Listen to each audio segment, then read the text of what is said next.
عاشقان عمران کو بھائی زلمے کی تجویز۔ تحریر نصرت جاوید۔ بدھ کی رات بہت دیر تک جاگتا رہا۔ وجہ اس کی یہ ارادہ تھا کہ جمعرات کی صبح اٹھ کر زلمے خلیل زاد کے بارے میں تفصیلی کالم لکھا جائے۔ اس ضمن میں افغانستان کے بارے میں لکھی چند کتابوں میں میری جانب سے نشان زدہ ہوئے حوالوں سے رجوع کرنا لازمی سمجھا۔ موصوف ان دنوں پاکستان سدھارنے اور اسے جمہوری راہ پر قائم رکھنے کے لیے ٹویٹ پر ٹویٹ لکھے جا رہے ہیں۔ اس کی دانست میں عمران خان صاحب ان دنوں ہمارے مقبول ترین رہنما ہیں۔ انہیں گرفتار کرنا حماقت ہوگی۔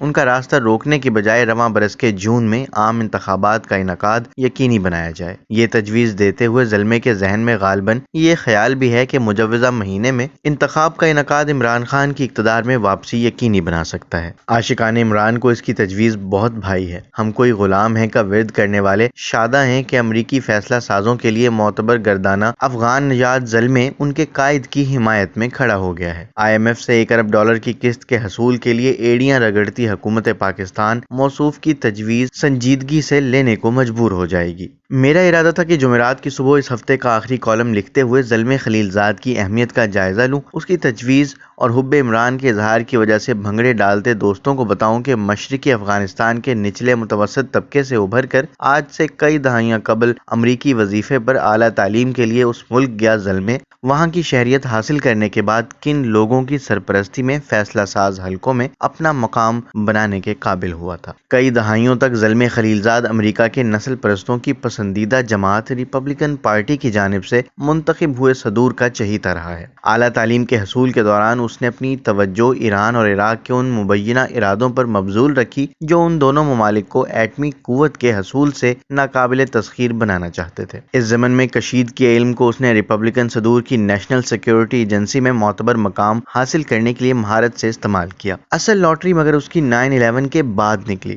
امریکہ اس وجہ سے افغانستان پر حملہ آور ہوا تو زلمے کا افغان نژاد ہونا اس کے بہت کام آیا۔ اپنے تئیں افغانستان پر قابو پا لینے کے بعد امریکی صدر بش صدام حسین کے عراق پر حملہ آور ہو گیا تھا۔ جواز اس کا عراق کے ایٹمی پروگرام کو بنایا گیا تھا۔ وہ پروگرام تباہ تو کیا ہوتا بلکہ دریافت بھی نہ ہو پایا۔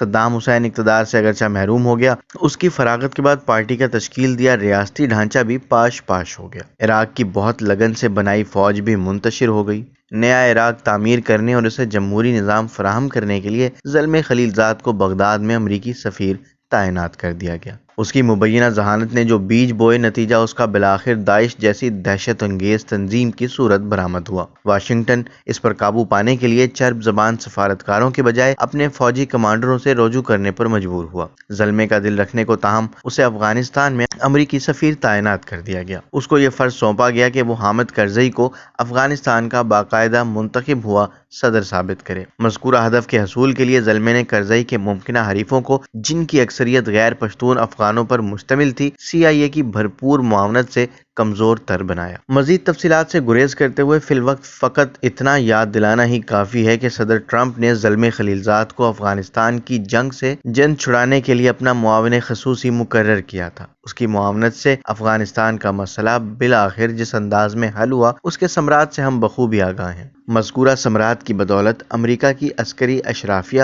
زلمے خلیل زاد کی صورت دیکھنے کو بھی رضامند نہیں ہے۔